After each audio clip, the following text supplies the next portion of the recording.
जिस समय सीता जी का अपहरण हो गया और उसकी खोज हो रही थी, कोई पूर्व में ढूंढ रहा था, कोई पश्चिम में खोज रहा था, कोई उत्तर, कोई दक्षिण में। जैसे किसी की गाय गुम हो जाए, कोई इधर घूम रहा है, कोई इधर ढूंढ रहा है, कोई ऐसे हो रहा है, ऐसी दशा थी। अब यहाँ इस कथाओं से आपको बहुत सा निर्णय मिलेगा, और आपने ये कथा खूब सुन रखी थी पर इनका निष्कर्ष नहीं निकाला था। अब जैसे जड़ी बूटियां रखी हैं और उनकी गुण भी लिख रखे हैं, बड़ी अच्छी हैं, लेकिन उनसे औषधि बनाने वाला जब तक नहीं मिलेगा तो उन जड़ियों से क्या लाभ है, उनके ज्ञान से भी, उनकी कथाओं से भी। आपने ये भी सुना होगा कि जिस समय श्री रामचंद्र जी की सीता उठा ली गई थी और वो पेड़ पौधों से भी लिपट लिपट कर पूछ रहे थे, डकरा रहे थे, रो रहे थे, पशुओं से भी गले से मिलकर पूछ रहे थे, आपने मेरी सीता देखी। आकाश से कहते हैं भगवान शंकर और पार्वती ऊपर से देख रहे थे कि नीचे कौन रो रहा है। तो भगवान शंकर ने उनको प्रणाम किया ऊपर से ही, क्योंकि ब्रह्मा विष्णु शिव ये तीन भाई हैं। ब्रह्मा जी बड़े हैं, विष्णु जी बीच वाले हैं, शंकर जी सबसे छोटे हैं। और पार्वती जी तो शंकर भगवान को सुप्रीम पावर मानती थी। एक तो पति परमेश्वर, फिर महादेव नाम से जाने जाते थे। तो पार्वती जी ने कहा कि आप महादेव होकर के किसको नमन कर रहे हैं, कि सामने त्रिलोकीनाथ भगवान विष्णु है, नीचे उनकी पत्नी सीता को कोई उठा ले गया है, वो लीला करने आए। अपने बड़े भाई यानी भगवान को, विष्णु भगवान को मैं प्रणाम कर रहा हूं। अब पार्वती जी ने सोचा कि भाई भगवान रोए, ये दोनों बात नहीं हो सकती। यो रामचंद्र दशरथ पुत्र है, ये रो रहा है, भटक रहा है, इसको आप परमात्मा कह रहे हो। भगवान शंकर बोले, पार्वती आप नहीं जानते, ये सचमुच ऐसा ही है, इनको अब नहीं कोई पहचान पा रहा है। तो पार्वती ने कहा कि मैं परीक्षा लूंगी और सीता रूप बना कर जाऊंगी, यदि ये मुझे पहचान लेगा तो मैं मान लूंगी वो भगवान है, और नहीं तो मैं कतई नहीं मानू। तो भगवान शंकर ने कहा कि यह गलती मत करना, यदि तूने सीता रूप बना लिया तो तू मेरे काम पे गई, तू मेरे बड़े भाई की पत्नी का रूप बनाओगी तो मेरे लिए पत्नी रूप में स्वीकार्य नहीं रहेगी, तो मां के तुल्य हो जाएगी। उस समय तो पार्वती ने कहा कि ठीक है, नहीं मैं नहीं जाऊंगी जी। अब शिव जी गए सैर सपट्टे को, और आदत है ये, इस मन का स्वभाव है कि क्या पता चलता, अभी 2 मिनट में परीक्षा लेकर आती हूँ। सीता रूप बनाया, रामचंद्र जी के सामने खड़ी होगी, जिधर से रास्ते में खोजता हुआ जा रहा था। रामचंद्र जी ने कहा कि हे दक्ष पुत्री माया, हे राजा दक्ष की बेटी, आप भगवान शंकर को कहाँ छोड़ आई, अकेली कैसे वन में। तो शर्मिंदा हुई और कहा कि सचमुच शंकर भगवान जी आपको ठीक ही प्रणाम कर रहे थे, नमन कर रहे थे, आप तो सचमुच भगवान हैं। अपने आत्मा यहां देखना एक पॉइंट सोचने का है। श्रीमद् भगवत गीता अध्याय नंबर 7 के श्लोक नंबर 6, 7, 8 में स्पष्ट किया है कि ये काल बोलता है गीता को, जो ब्रह्मा विष्णु में इसका पिता है। ये कहता है कि अर्जुन, बुद्धिमानों की बुद्धि और बलवानों का बल मेरे हाथ में है, जब चाहे स्विच ऑन कर दूं इनकी बुद्धि का, और जब चाहे ऑफ कर दूं। जैसे महाभारत के अंदर अर्जुन को ताकत दे दी और लाखों लोगों का नाश कर दिया उस काल से प्राप्त शक्ति से, और फिर वही अर्जुन जब श्री कृष्ण जी का निधन हो गया था, हत्या हो गई थी, और सारे यादव आपस में लड़ मरे थे, उनकी पत्नियों को लेकर आ रहा था, रास्ते में जंगली लोगों ने, भीलों ने अर्जुन को पीटा, लूटा, और वही धनुष जिसे महाभारत का युद्ध जीता था वो साथ लिए रहता था उसको, और उस दिन उसके हाथ नहीं उठे, खड़ा खड़ा कांपा वो। जब सारा काम हो लिया, वो भील भ्याल पीट कर लूट कर कुछ औरतों को भी ले गए और चले गए, तब अर्जुन कोस रहा श्री कृष्ण जी को कि श्री कृष्ण बड़ा धोखेबाज था, इसने हमारे साथ बड़ा धोखा किया है। पहले तो मुझे शक्ति दे दी और ना जाने कितने जीवों का नाश करा मैंने, और आज मैं खड़ा खड़ा पिट रहा हूं, वही अर्जुन हूं और वही गांडीव धनुष है मेरे पास, आज ये मेरे से प्रतिज्ञा भी नहीं चढ़ाई जा रही इसकी। तो परमात्मा ने बताया कि ना श्री कृष्ण धोखेबाज था, ये सारे इस काल के अधीन हैं, इसके रिमोट से चलते हैं। तो उसी ने काल ने जब विनाश करना था महाभारत का, तो अर्जुन को ताकत दे दी और फिर वापस ले ली, उसने अपना काम करा दिया जो करना था नाश। अब अर्जुन कितना पिट्टो। इसी प्रकार ये कहता है बुद्धिमानों की बुद्धि मेरे पास है। अब जब श्री रामचंद्र जी की खुद पत्नी गुम थी, उसका तो पता नहीं उसने कौन उठा लेगा, ढूंढते फिर जैसे गायें गुम हो जाया करे।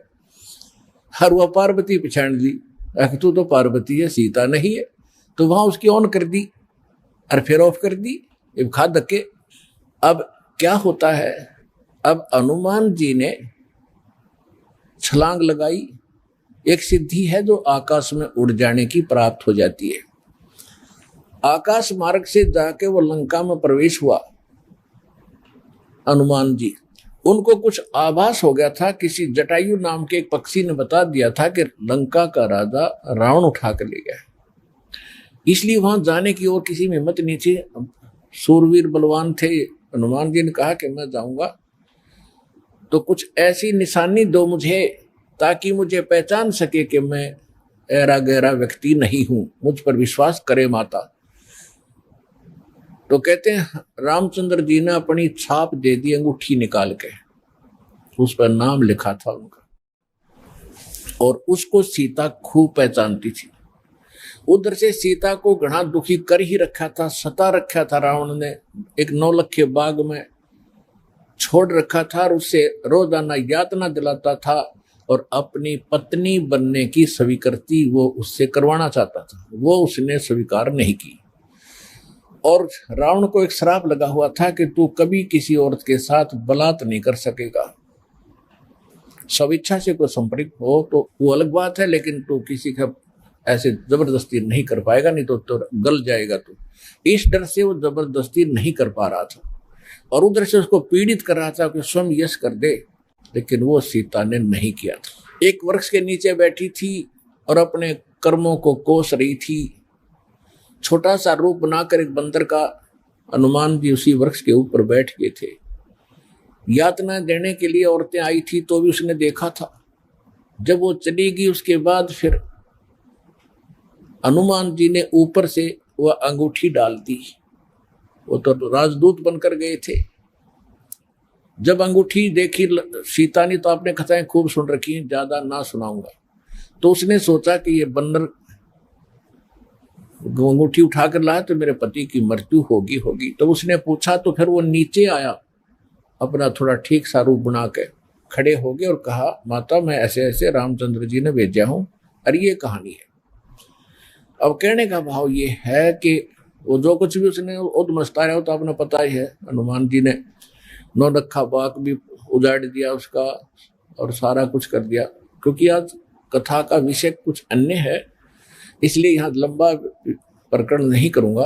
तो उसमें हनुमान जी ने कहा कि माता मुझे भूख लगी है। तो उसने कहा, इस बाग के किसी वृक्ष के फल को तोड़ के मत खाना भाई, नहीं तो मेरी पिटाई होगी। मेरे को आदेश है, कोई फल गिर जाए तो खाना, तो टूटा हुआ अपने आप तोड़ के नहीं खाएगी। तो हनुमान जी का उठा गुस्सा, उसको गुस्सा हुआ। उसने कहा ठीक है, पहले तो सारे तोड़ तोड़ का फल खाए, फिर वह पेड़ पड़ पड़ कर समुद्र में फेंक दिए।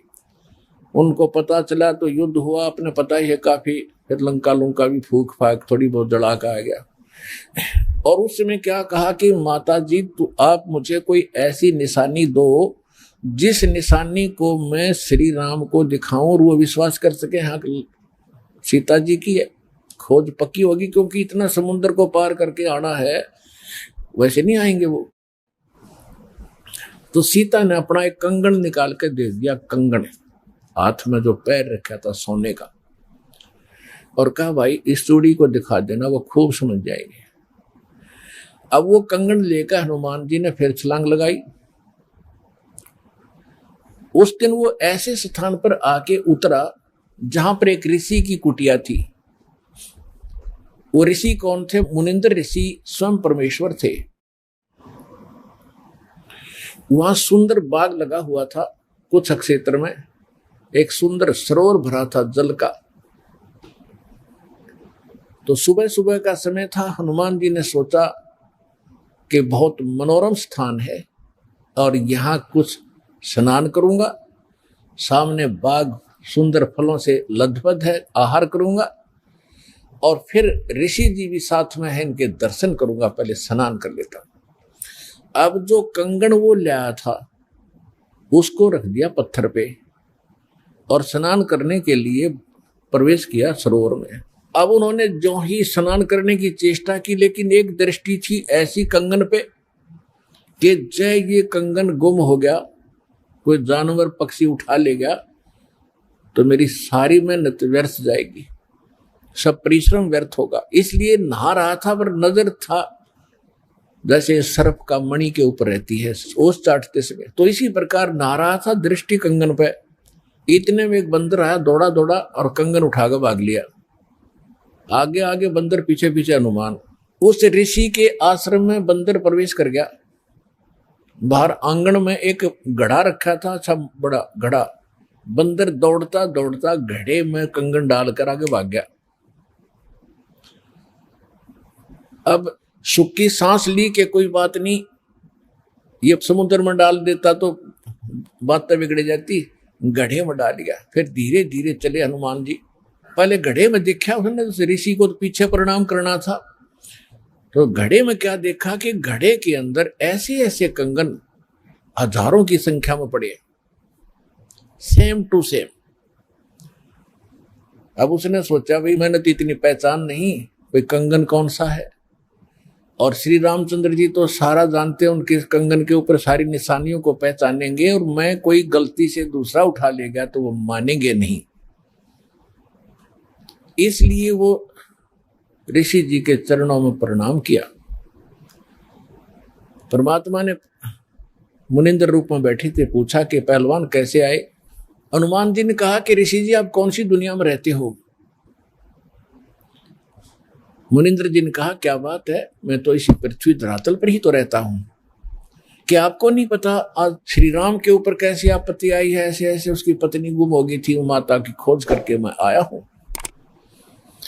तो परमात्मा ने पूछा कि भाई कौन से राम की बात कर रहा तू।